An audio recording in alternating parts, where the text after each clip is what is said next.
Okay, so good morning everybody. Welcome to Barcelona. You have been here 3 days, so I hope you have enjoyed the place.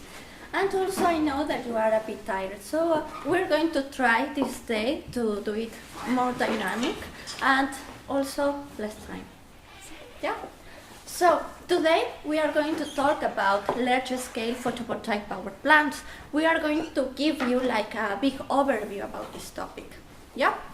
So the people who are going to present today are Mónica Aragüez, Ricard Ferrer, and my person, Ana Cabrera. So a general outline of this topic will be a big introduction that talks about the general overview of the system.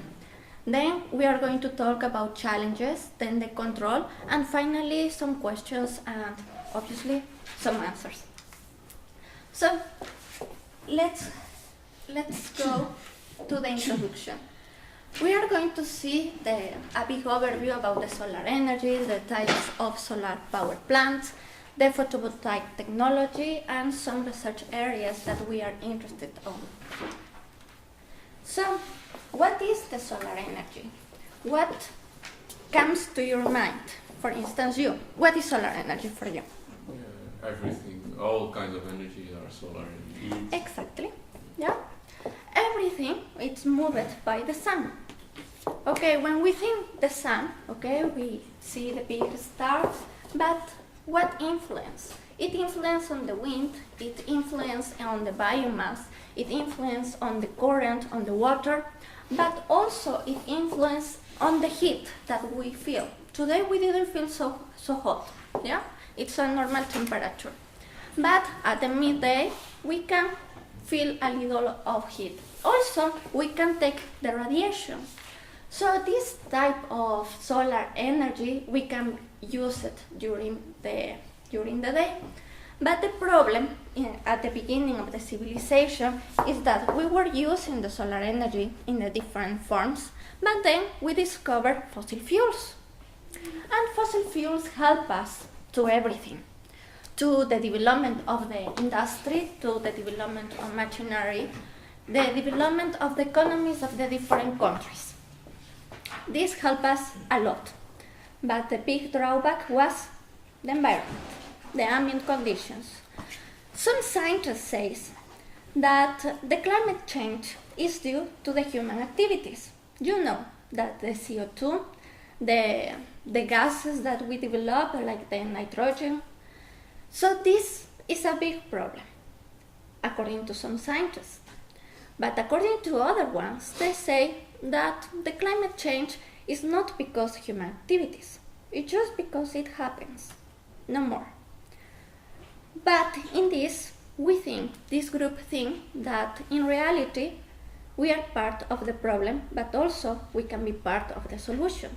So because of this, we are studying the introduction of renewable energy into different applications and the introduction of photovoltaic and solar energy into the electrical system. So, how we approach the solar energy? We know the problems, we know that we can take from different parts of the earth, so we can approach. We can approach this by direct or indirect.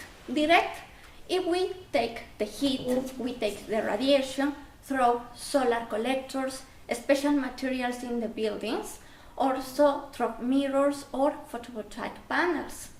But also in the indirect way, we have the bioenergy, the hydropower, the wind power that produce heat and electricity. Today, I'm going to talk just about the direct one, talking about solar collectors and the photovoltaic panels in solar power plants and photovoltaic power plants. So let's talk about heating. First of all, we can have different materials. The materials to attract the solar radiation. There are different countries that we have strong winters, but also we have high radiation. So if we have this, we should develop some materials in order to heat the houses. So this is on research, this part that we put different parts in the houses, like in the walls and inside the houses also. We improve this. This is not so developed now, but researchers are still working on this. The other that is most developed is to have a central heater to boil the water and to have a reservoir. This heating and this photovoltaic and solar heating is mostly used in developed countries. I am from Ecuador, I am not from here. And in Ecuador we use this. Why? Because we have more heat, especially in the Amazon region where it's cloudy. So, but we have temperatures like more or less 30 degrees. There is not electricity, but they want warm water. So what we installed there, this small system for small houses. But then, because of this and that we can approach the heat, people started to develop solar thermal power plants. These were the most developed before. Why it was most developed? Because the inside concept was similar to a coal generation plant.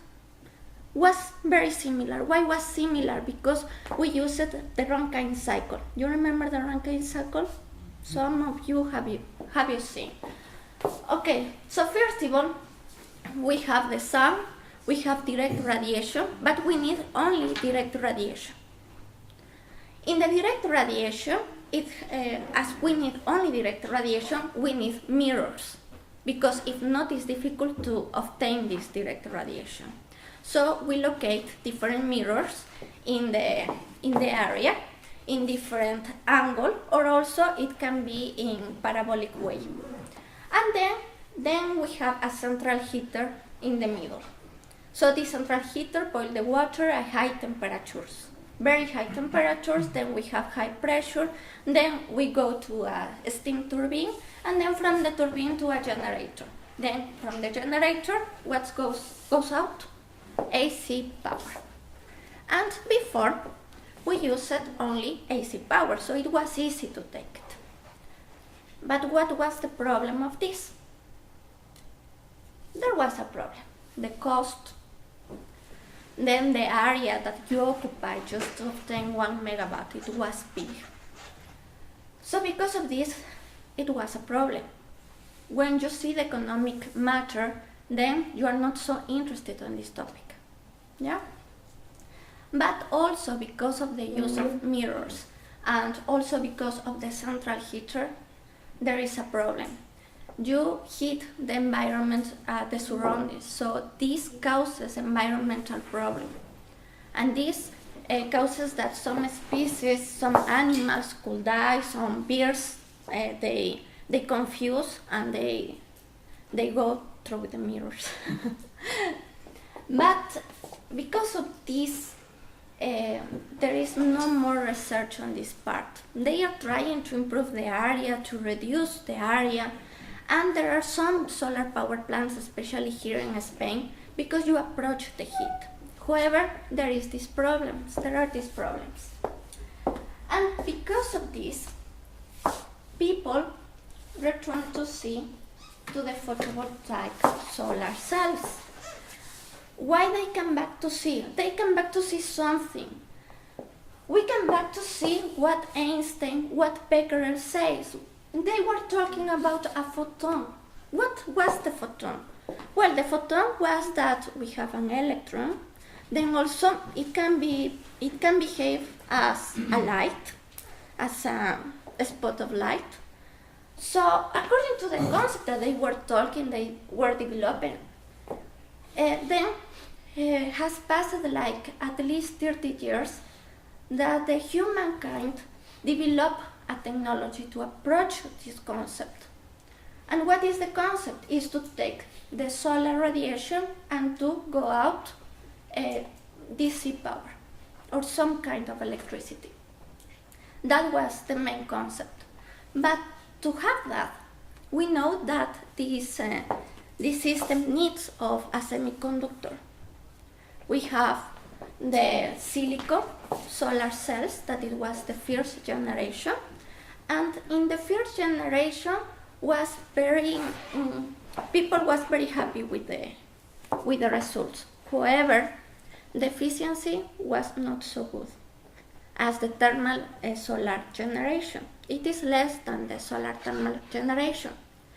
And also, there was another problem, the dependency of the silicon. And also another material was the germanium. So it was also a problem. Everything a problem. And because of this, people is still researching and researching and researching. And therefore comes the second generation of solar cells. The second generation of solar cells comes the cadmium, tellurium, indium, and other materials. And also thin solar cells, thin film solar cells, and the silicon, the monocrystalline, polycrystalline solar cells, silicon solar cells. These were better, that has the basis of silicon, but the other ones had a problem that decayed with the time. And also they were not stable. They improved efficiency, yes, the area occupied by the solar cell was less, very good, but it wasn't stable. So, researchers still research. Comes the third generation. Now we have the organic solar cells, that they are very thin. The area occupied is very small. We can put in solars in mobiles, in bags, in hats. They are researching on this, but still the problem is the stability. Until now, the best one is the silicon and the different forms.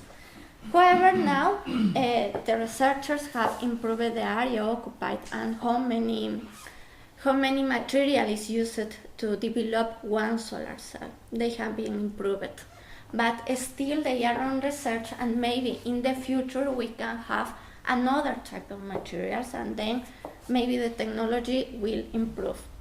But why in the past we didn't took this one, the silicon solar cell? Because of the cost. The cost was very high. Few years ago the cost reduced, and because of that different countries started to put in their policies that people should have these solar cells, solar panels in the roofs, in the houses for a small application, because the prices has reduced, and this is very helpful for some political issues.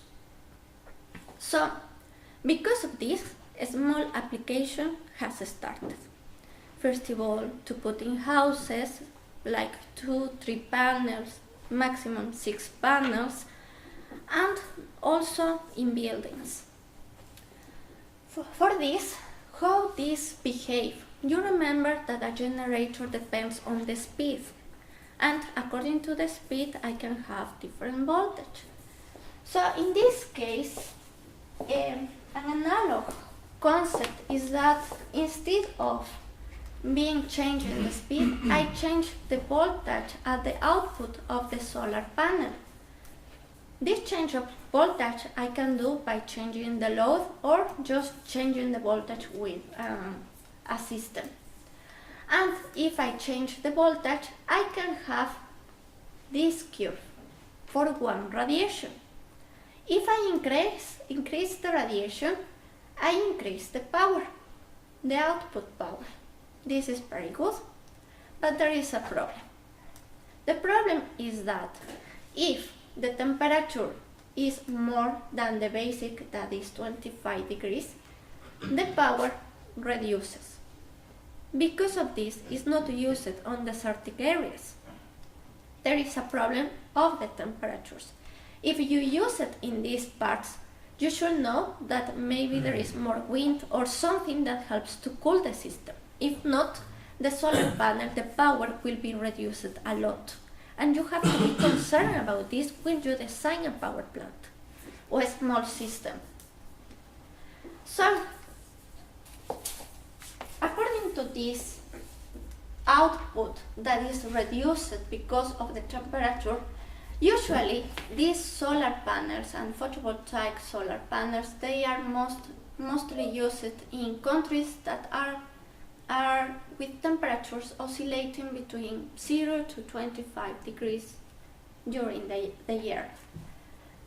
So, according to this, we can say what we do to take out this energy. You know, as I have told you, that I have DC power. Before also we didn't use this technology because we didn't have the DC converters or any type of converters. Also the converters have been improved. All this week maybe you have been listening about the control of converters, yeah? So some applications have been the wind power plants, wind energy, but also is for photovoltaic. Without converters, I think it has been almost impossible the introduction of renewable energy into the electrical system. So for this, we need a converter in the middle because all the loads that we have are AC. So we need something. This something is the converter, and then we can connect directly to any load. Any load is like air conditioner or some heater device that approaches the solar radiation during the day. Yeah? But also, through this small system, people start to think what happens if we do a larger system. And also, as the prices has reduced, there is more interest to develop larger system. Yeah? So, for instance, to develop a larger system, we need more solar panels. For example, if we want 5 megawatts, we need at least 5,000 solar panels, at least. We are not talking like 2-3 solar panels, like before. Now we are talking about 1,000. Yeah? And then they are arranged in the area in some way, and then it's connected to a big converter, DC, AC, with the same concept of here, and then they are integrated through a transformer with the grid, or maybe just the grid, or to other systems. So this, all of this, we call it as a PV generator. Yeah? And the response that should have this PV generator is the same as the PV panel. That the power changes because of radiation, but I can control the power because of the DC voltage. The DC voltage is here. But in the small system, we control it that always it has to work at the maximum power point at any radiation. And because of this, some algorithms has developed. These algorithms has to respond to the quick changes because of clothes, because it's shiny, it's not shiny this day, and it has to track the maximum power point. But in photovoltaic power plants, in large systems, this concept is changing, and because of this, it's changing the control of this inverter. Why is changing? Because the grid codes, they are asking, or the system asks a power like here, not in this part. They are asking another point. And because they are asking another point, I have to control and to see what happens if I move this part or I move to this part. Yeah? So, the CITCEA group are studying this possibility. Nowadays, it just stops the production of energy just in one part. So, the topics of interest, listening what I have told you about the photovoltaic solar panels, the heating and that, there are some people and some researchers that are interested on different things, like materials, like the solar thermal power plants. In this group, the PV materials, we are not interested on that. But we are interested on the other system that interconnects with the grid or with the load.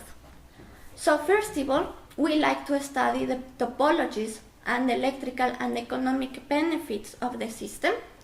Then the control of the PV generator for a small or large scale, for a load or integrated with the grid. Then the control of the photovoltaic power plant, the grid codes and the standards on how we can accomplish this.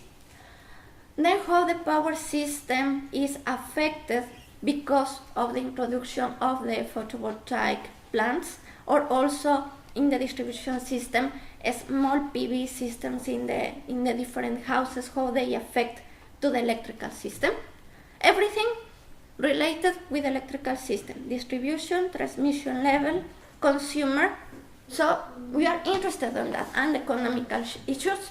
The only that we are not interested is materials, the PV materials. So what is, I have told you here, topologies and layout. I will explain you a little bit. This is part of my research. And this, we have different topologies inside a power plant. The power plant has different PV generators that I have drawn here. And they can locate it in different way along the power plant. But the idea is to develop just one small PV generator and then to copy the same and to put at the next level. And to do the same to put the next. And therefore here you see that they are the same. Here. And then just I locate. If I want 1 megawatt, I design just this. And if I want 25 megawatts, I have to put 25 PV generators. Yeah? With all the 1,000 of solar panels of each PV generator linked with this. So the topologies inside the PV generators can be different. The one is the central configuration that has different solar panels connected in series, then in parallel, series to have the voltage at the input, like that oscillates from 400 to 1000 volts. And then the power, I can have the power by the connection in parallel of these strings.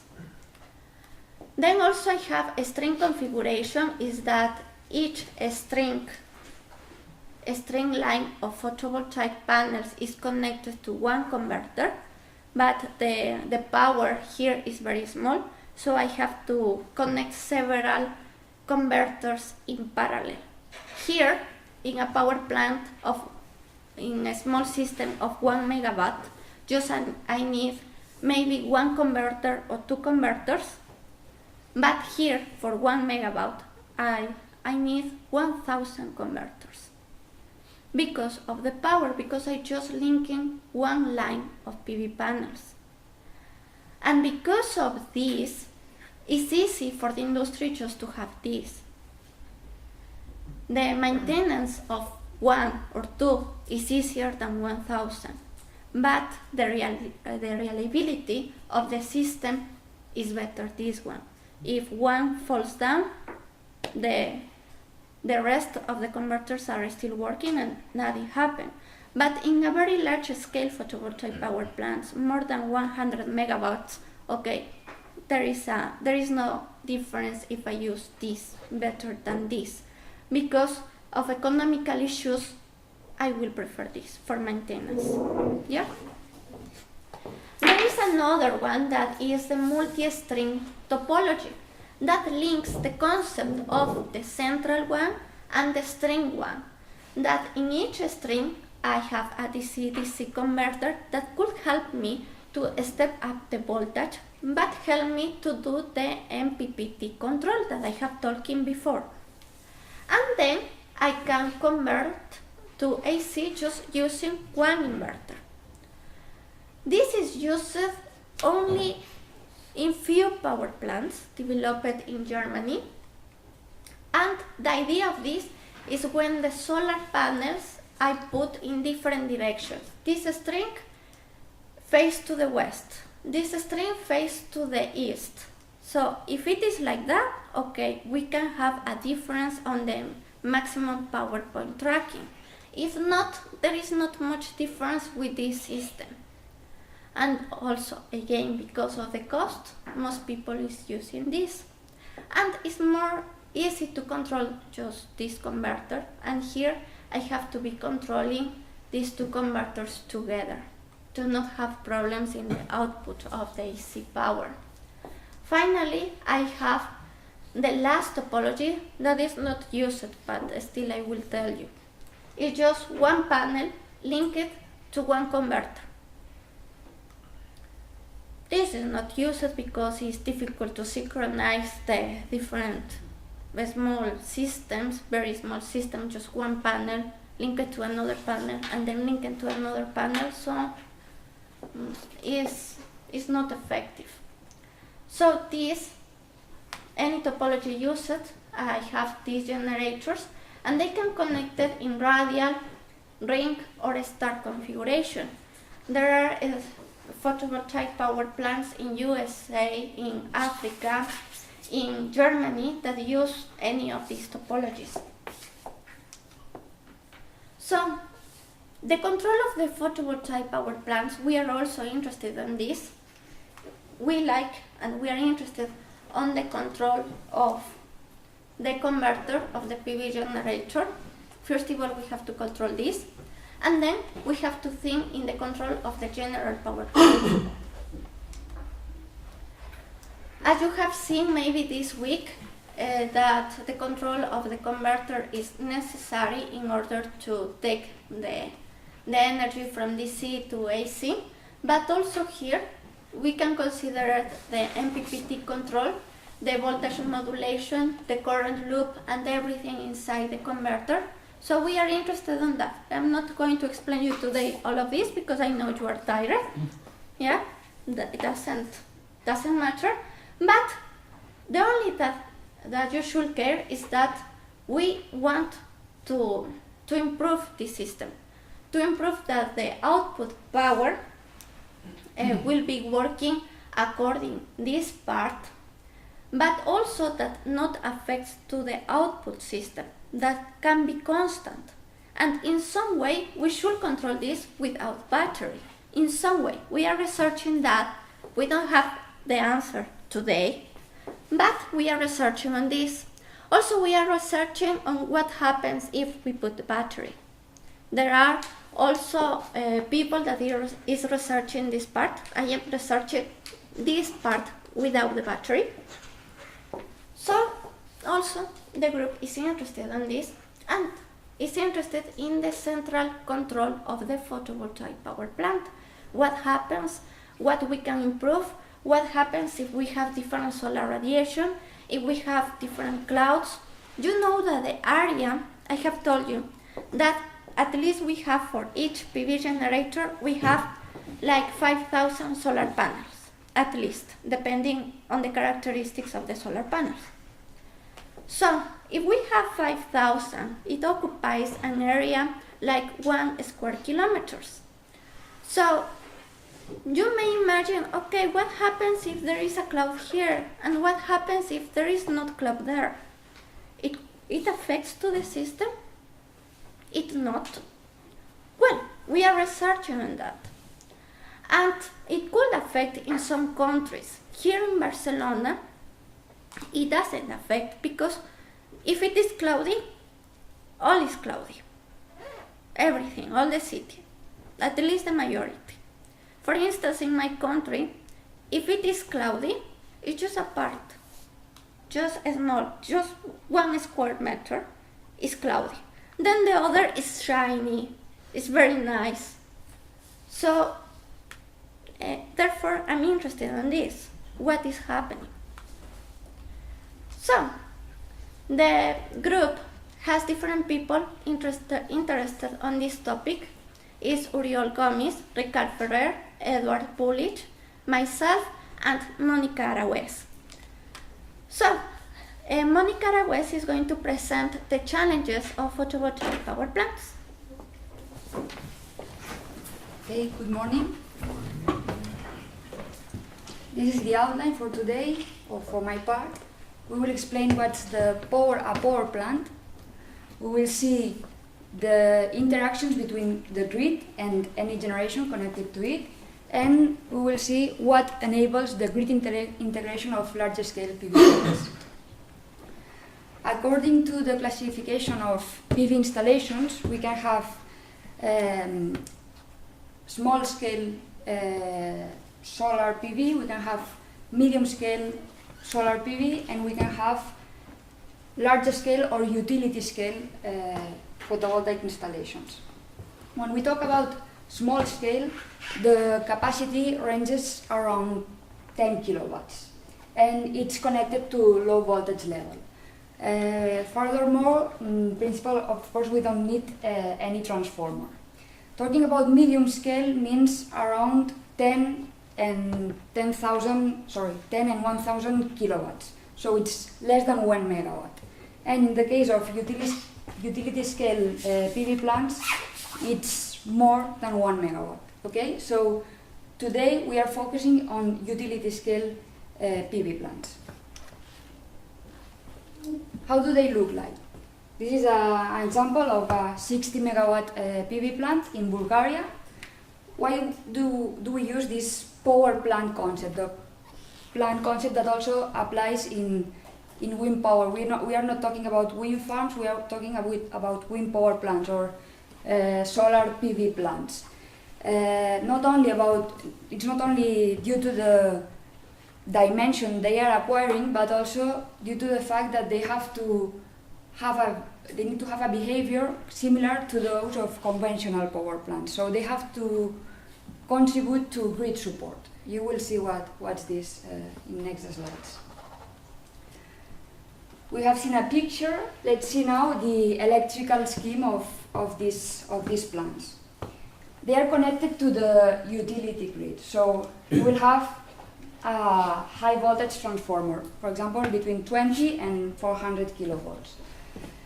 And connected to this, we will have one or several switches and many units like this one marked in gray. This means a medium voltage transformer and many inverters to which several strings of PV modules are connected. The medium voltage transformer, for example, could be from 400 volts to 20 kilovolts.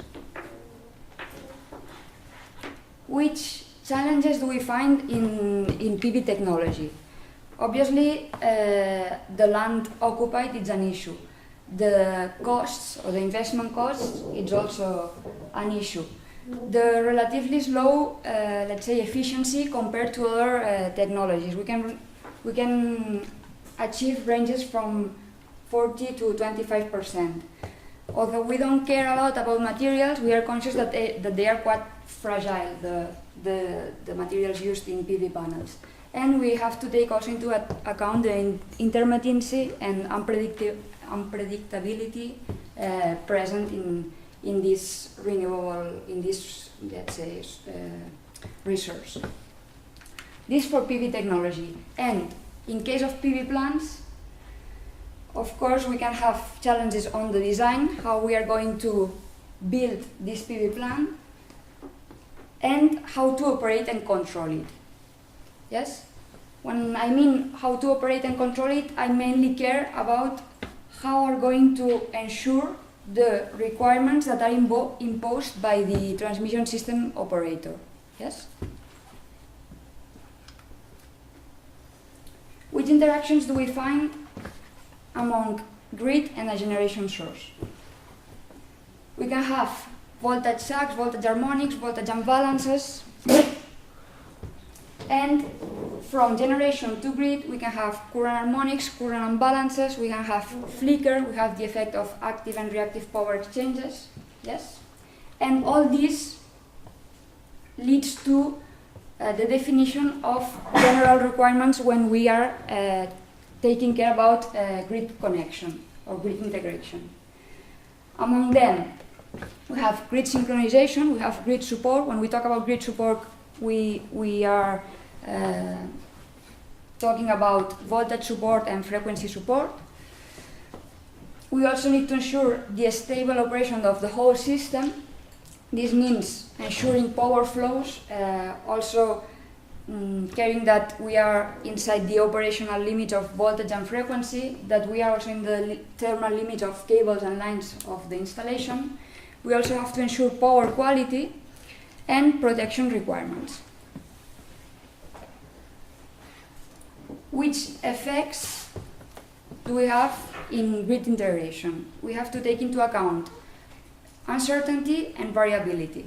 It's obvious that the perfect forecast does not exist, yeah? But when we are operating the systems, we are taking into account demand patterns, generation patterns, so the forecast plays an important role in the operation of the system. And sometimes dispatchable sources cannot follow the references that we are sending them. Regarding variability, it's clear that renewable sources will depend on the weather conditions, and that conventional generation depends on the availability of fossil fuels. This is a figure that makes clear what uncertainty, or how uncertainty is reflected in the operation. This is on the x-axis. You have different hours of the day, and in the y-axis you have the output power of a solar installation. In green you can see the actual output, and in red the predicted output. Around a little bit before 12, you can see that maybe there's a cloud or something happens, and there's quite a lot of peaks, and the predicted and actual values are not so close.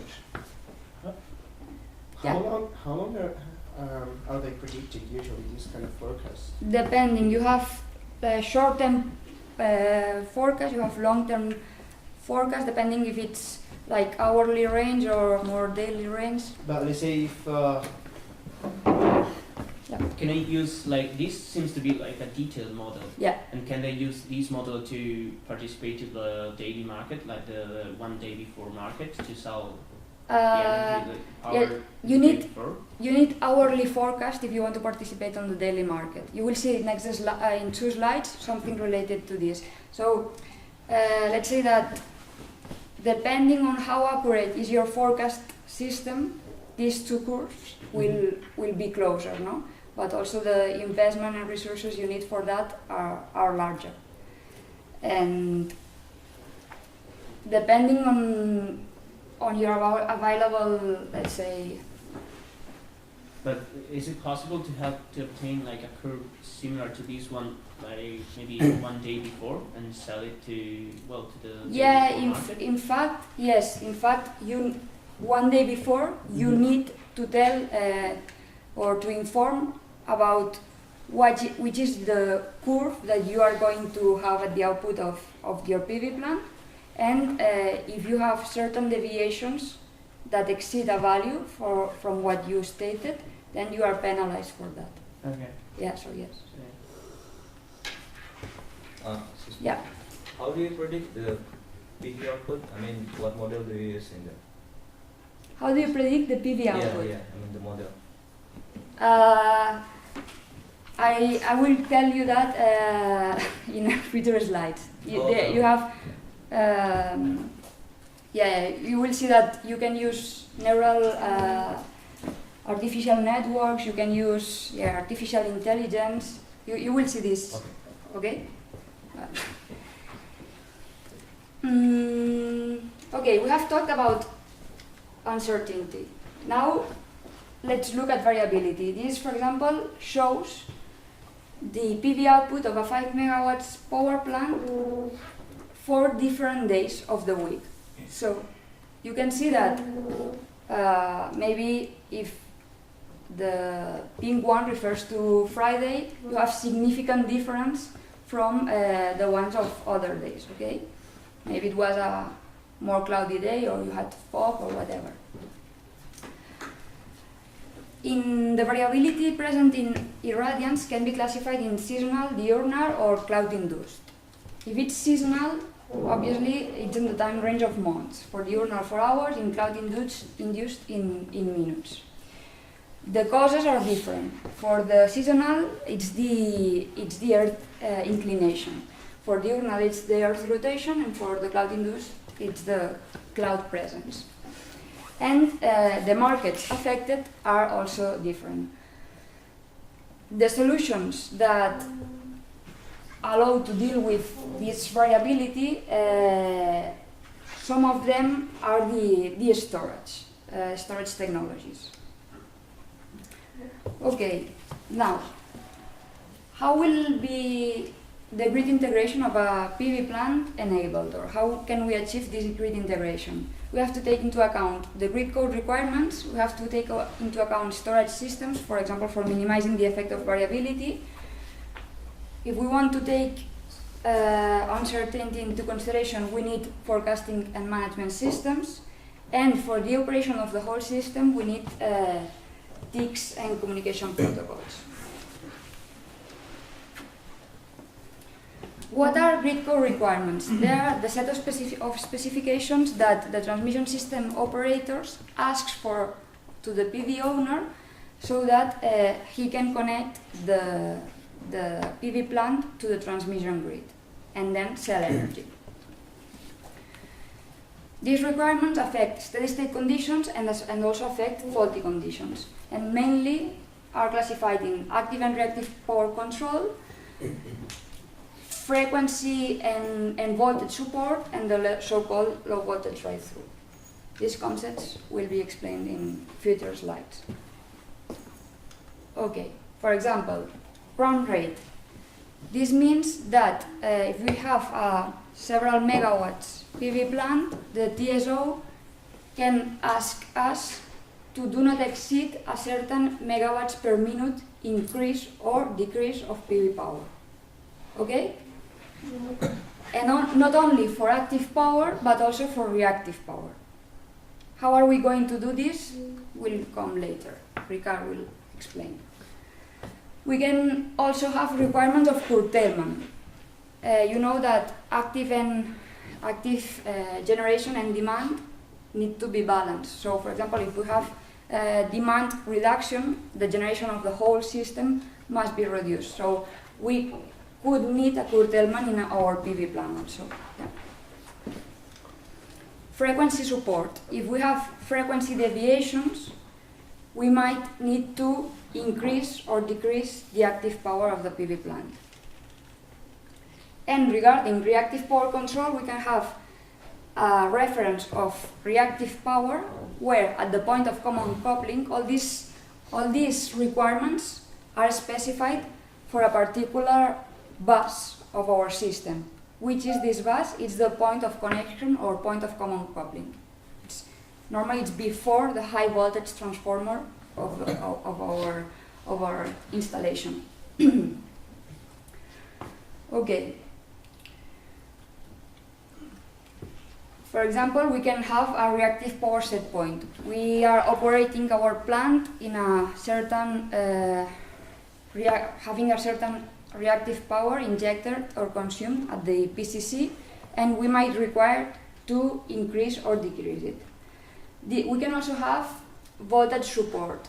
But all these three things, reactive power control, voltage control, power factor control, are inside reactive control, because we can have either a reactive power reference, either a power factor reference, or either a reference affecting the voltage control. What do I mean by this? In the voltage control, you see that we might increase or decrease the voltage set point depending on the reactive power we want. So this slope is specified through a constant, which is called droop, yeah?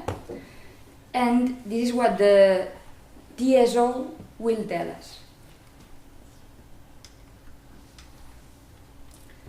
When we talk about low voltage or high voltage ride-through requirements, we are talking about the fact that if we have a fault on our AC grid, we need that the installation remains connected during a certain time. And this time is imposed by the TSO, and for example, here in this slide you have different specifications depending on the TSO. PREPA is the Puerto Rico Electrical Power Authority. NERC applies in the States. And you see that in all these zones, you cannot disconnect. Yeah? What I mentioned in case of fault is for the low voltage read-through, because you will see that voltage decreases. If you have an over voltage, then the specification is called high voltage read-through. Are grid codes the same for all the countries? Obviously not. Why not? Because the grids are not the same in everywhere. So the grid codes will depend on the location. It will depend on the short circuit capacity of our grid. It will depend on the inertia of our grid. They are affected by several local factors, let's say. Here is part of the answer to what you were asking before. How do we, let's say, forecast the PV output that we will have in an installation? There are some models that are time series, regression. There is also artificial intelligence, like this one, neuronal networks, fuzzy logic, genetic algorithms. And there are even some methods that are called self-learning algorithms. So this means that based on observations you have had, you are correcting your model. Okay?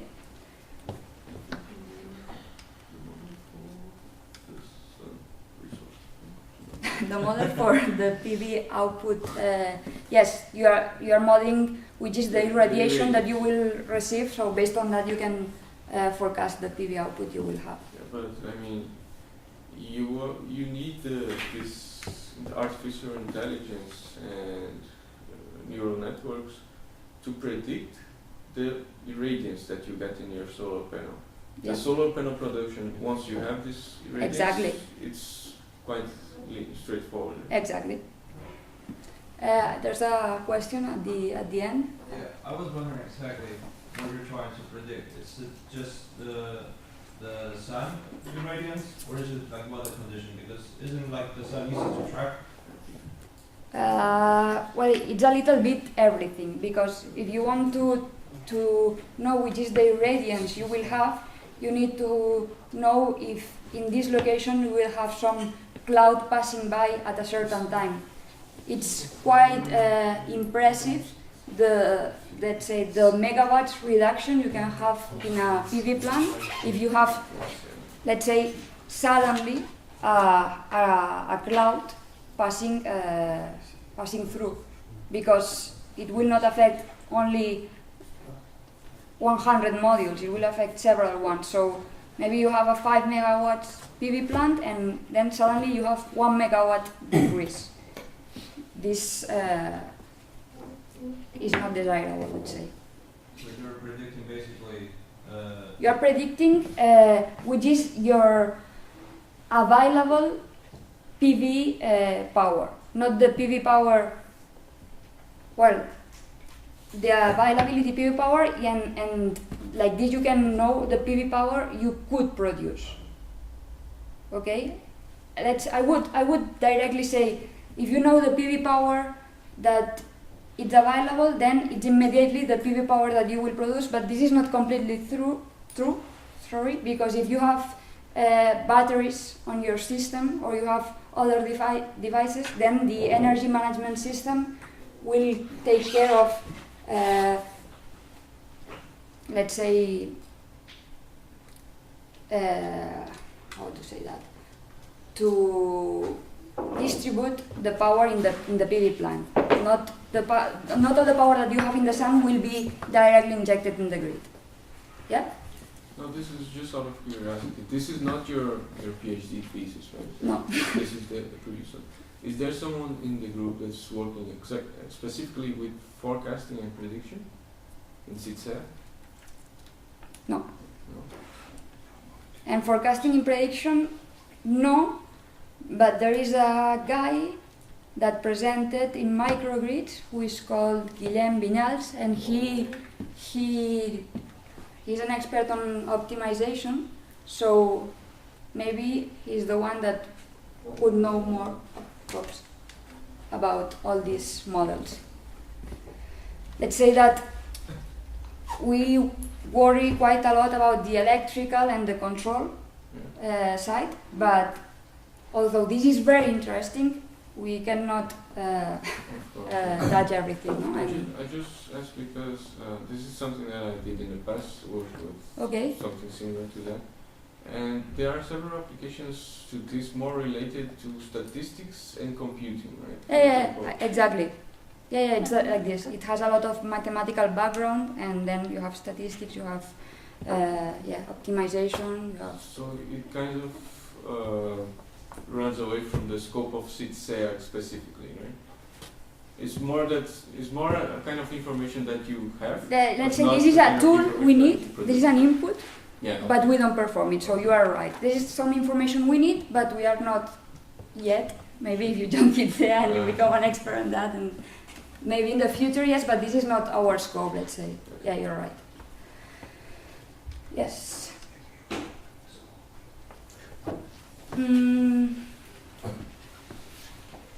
For ensuring grid integration and operating the system, we also need information and communication technologies.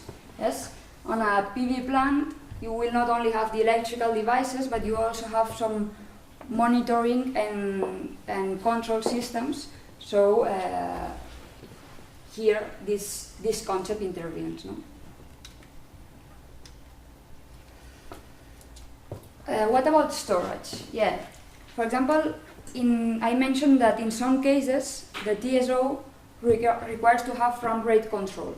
No? So we should be able to increase or decrease the PV power of the PV plant. To decrease seems easy, because maybe if we have tracking systems, we could change the orientation, and we could not inject all the power that we could capture. But how we increase the PV power of a PV plant? If we don't have storage, this is not feasible. Okay? Some drawbacks related to storage. Of course, the prices, the fact that it's not a mature technology, and the fact that the regulatory issues are not always established. This is an example of a case where storage is not an option, but it's mandatory. And it's the case of Puerto Rico, where the TSO asked of a maximum variation allowed per minute of 10% of the power plant capacity. Okay?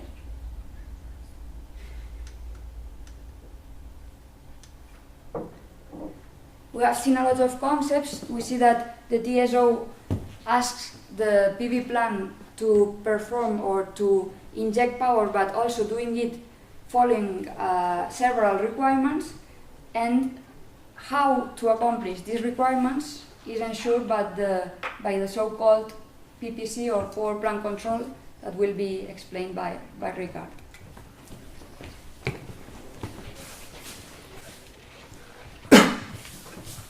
Okay, now we have seen that there are several requirements from the TCO. How do we solve that? As Monica has said, we have to put a PPC or power plant control. What's a power plant control? In this presentation, I'm going to explain what is a PPC by explaining the design of one particular PPC we did for a company here in Catalonia, and we will see the examples of this very PPC working in a PV plant in Banjumari, a 10 megawatts PV plant in Banjumari. So we had to design a power plant control implemented it in a real PV plant, and then test that it works. So what is a PPC? If we look at the generic PV power plant layout, we have the utility grid, the high voltage transformer, and as Monica has said, we have to comply several rules at this point. This is the point where the TCO tells us you have to do that in active power or reactive power in that point. So we measure all the factors in this point, like active power, reactive power, voltage and frequency, and we send the measurements to the PPC. We have to take into account that this part takes like 200 milliseconds already. Then we have the TSO set points. They tell us you have to be, there's a curtailment of 50% of your nominal power.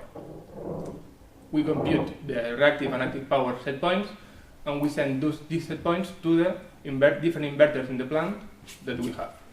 So we have so they can comply the specification here. This part takes maybe like 200 milliseconds more.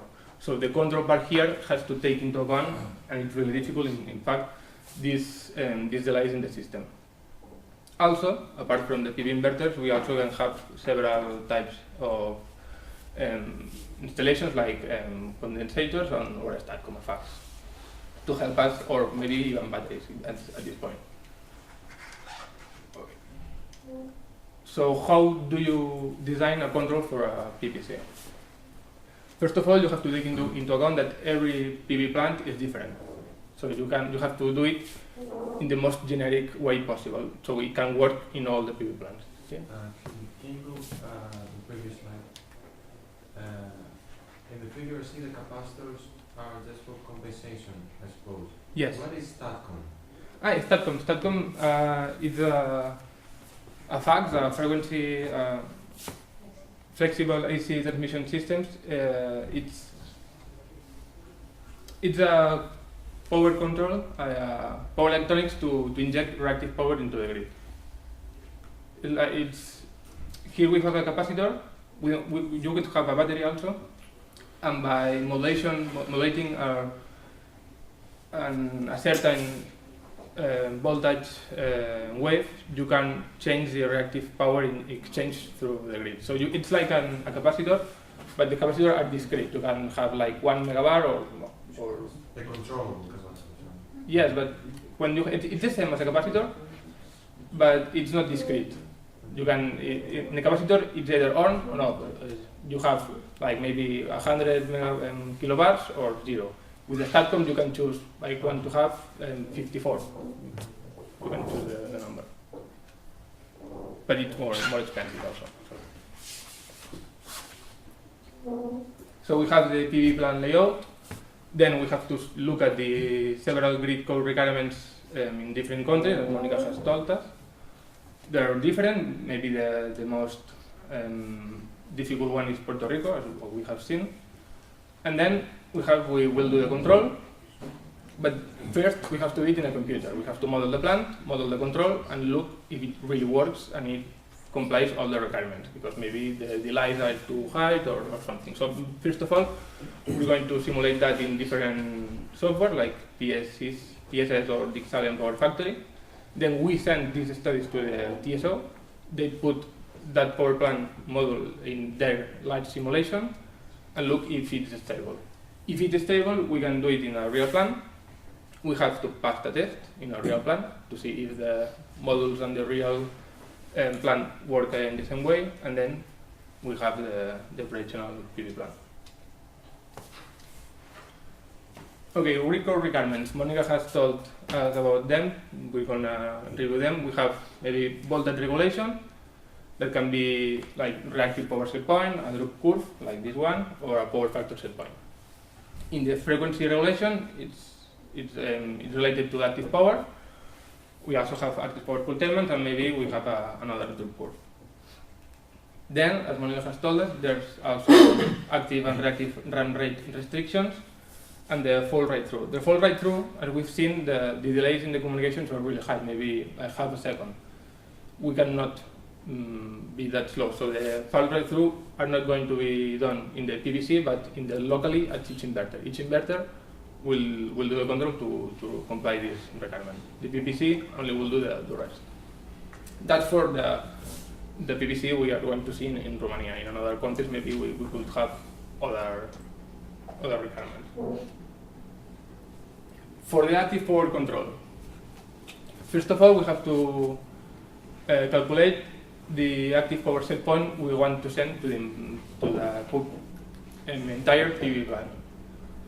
We either can have like a set point sent by the TSO. They can say us, you have to produce 7 megawatts now. So would be this option. Another option would be to maybe the TCO says the frequency drop regulation. Now you have a parameter like a K from 2%. So it would be another way to calculate the active power set point. Then we have the run control. As you have seen, we cannot change the output fast. We have to follow certain run controls. And then we have a controller. This controller is a PI with anti-winder. And once we have made the control, we can send the set point to each inverter. So maybe imagine we have a PV plant and they told us you have to produce only 50% of your capacity. We could directly send at each inverter this set point, just 50%. But maybe the inverter is not working. So if we tell each inverter 50%, we're not going to produce 50%. We're going to produce like 40% or 45%. So what does the PI do, the controller? It says, okay, so maybe not 50, but 55. So the inverter is 55, but this one is not working, so all the plant is producing 50%. It's like a closed loop control. In the reactive power design, it's the same. It's more complicated. This part is the same. It's just calculating the reactive power set point. We have different options. This is a point, maybe a drop control by voltage, or the power factor.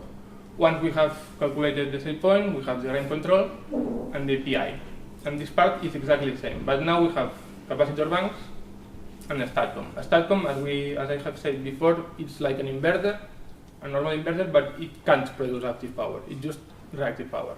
But it works the same as an inverter. So in this case, in this PVC we designed, it's really flexible. You can choose if you want the STATCOM working at the same time as the PV inverters. Maybe you don't want the PV inverters working in reactive power, you just want the STATCOM and the capacitor banks. And this is what this K factor does. It's just to be flexible, and if you have a STATCOM, maybe you don't have a STATCOM, maybe you have more capacitor banks, or maybe you don't want to use them at a certain time.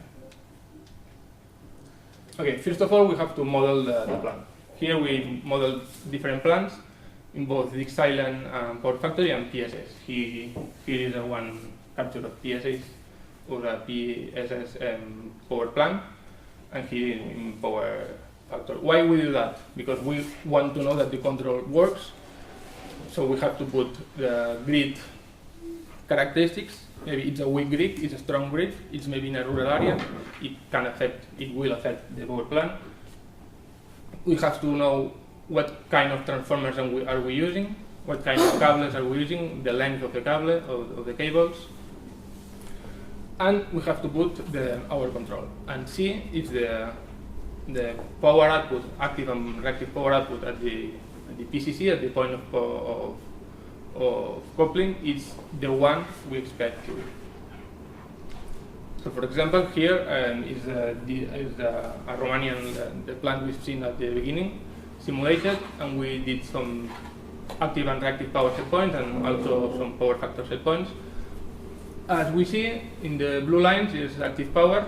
If there's a curtailment or just a change in the power in the active power set point, the real active power is not going to change like the set point, because we have to comply the run rate regulations, so it's going to change in a certain slope. The same works with the active power, with the reactive power, sorry. And when we do power factor set point, we see that the active power at first it's the same, and it's the reactive power which adapts to what active power we're producing. So if we change the active power, the reactive power will also change to adapt it and to produce a certain power factor. As we see here, once we start doing the power factor control, we in maybe 50 seconds we are doing the power factor. These 50 seconds can be enough in Romania, maybe in another country we would have to be much faster. Frequency drop, it's just a way to calculate the set point, the active power set point. So we measure the frequency in the grid, and depending on the value of the grid and the drop control TSO has sent us, the parameters, we calculate the active power set point we have to inject into the grid to comply with the grid codes, and then we change it. And it's the same with the voltage drop that would be with the reactive power. But in the case of reactive power, as we see here, we have the capacitors, and the capacitors, as I told you before, are discrete. They cannot follow a ramp. So here we have to follow a ramp rate control, but when we disconnect a capacitor, the reactive power output goes down really fast. So the inverters have to work a little harder and to comply the ramp rate control. But at the end, you comply the ramp rate control. The problem with capacitors is that when you disconnect some capacitor, the voltage in the grid changes. So maybe if you are following a drop control of the voltage, you disconnect some capacitor, the voltage changes, so you have to connect the capacitor, so the voltage changes, so you have to disconnect the capacitor, and so on. And that's what would happen. That's what we saw in the simulations, that in this case, the reactive power output would not be stable. So you have to design a filter in the voltage measurements, so this doesn't happen. And that would be the blue line, for example, with a time constant of half a second. So okay. For the real implementation, we worked with a Catalan company, GPM. What they did was all the part of communications with the inverters. So we have different inverters, maybe some capacitor banks or statcoms in this part, and for one group of inverters or other elements, there are remote units that send all the measurements to a central controller. Then we have to have the TSO's set points, and we have the maybe already existing PV SCADA in the plant. The PV SCADA, what it does is it measures all the outputs in the plant and send it to the customer, for example. Then there's our PPC here, and there's another element that connects the PV SCADA with all the measurements to our control, and then can send back the correct set points to the different units. Our algorithm would be here, for example. In this example, this is, as I said, a PV plant in Romania. We could not travel to Romania, so we did it remotely from Barcelona, and we tested the PPC, and that's the unit we used. Here we can change all the factors, the controls, and we also can change another important part, that it's how much time does it pass for every cycle of the PVC. Maybe we do it every 1 second, every 5 seconds, every 1 millisecond. It would affect the output. In this case, Romanian grid code was not that strict, so we did it I think it was every 1 second. But you could do it every 100 seconds or even less. So okay, let's see the results. This is the plant in Romania. It's 10 megawatts, as I said. There's 15 inverters, and we have to do, first of all, there's the run rate. It's plus and minus 1 megawatt per minute. We cannot go faster than that, either in reactive or in active power. then we have to be able to do a power curtailment. If the TSO says 50%, we have to be able to do that. The same with reactive power. They can tell us how much reactive power we have to inject to the grid, and there's also they also can send us a power factor set point. We are going to calculate all the algorithm every 1 second, and the communication delays are 200 milliseconds. 200 milliseconds from the measurements and 200 milliseconds to the inverters. In this case, there's no capacitor banks or statcoms or batteries, so it's a simple PV plant. That's the first one we did. So here we have the active power output of a certain day. As we see, it was a cloudy day at the beginning. Each peak is a cloud that's happening, and later in the day there was not that much sun. So imagine the TSO sends us different set points. In this case, three set points. In the first one, we were producing that much energy, and they told us no. The maximum you can generate is that value.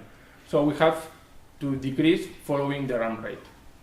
In this case, at the same time there was a power curtailment, the irradiation was also going down. So after the power curtailment, the output was still going down. But for example, in this case, you can imagine here that the irradiation is going up, and just at that time you have another TSO set point for a curtailment. First of all, you have to go down following the run rate, and once the TSO and the power curtailment is over, you have to go back to all the PV available power, but you have to comply the run rate control. So as we can see, from here to here we don't go in seconds, but we go slowly, and the same at that point. For the reactive power, it's the same. There may be 2 changes in the set point, and we are able to do that in following the run rates. You see here, there's 2 parts where we're not following the red line. We're not following what the TSA set point is, but this is because in these parts there wasn't a TSA set point of reactive power, but of power factor. It's especially interesting, this one, because at the same time we were following a power factor set point, we also had to follow an active power set point. And as we see, I'm going to expand this area now in active and reactive power. First, we see that at that time we have a power factor set point, and we see that we are able to follow that. But during this power factor set point, we also have an active power set point, curtailment, change in the active power set point. First, the reactive power adapts to the active power measured to follow the power factor set point. And at that point, when there's a change in the active power set point, we see that we're here and we have to go down a bit. The reactive power has to react and go up a little bit to keep following the set point.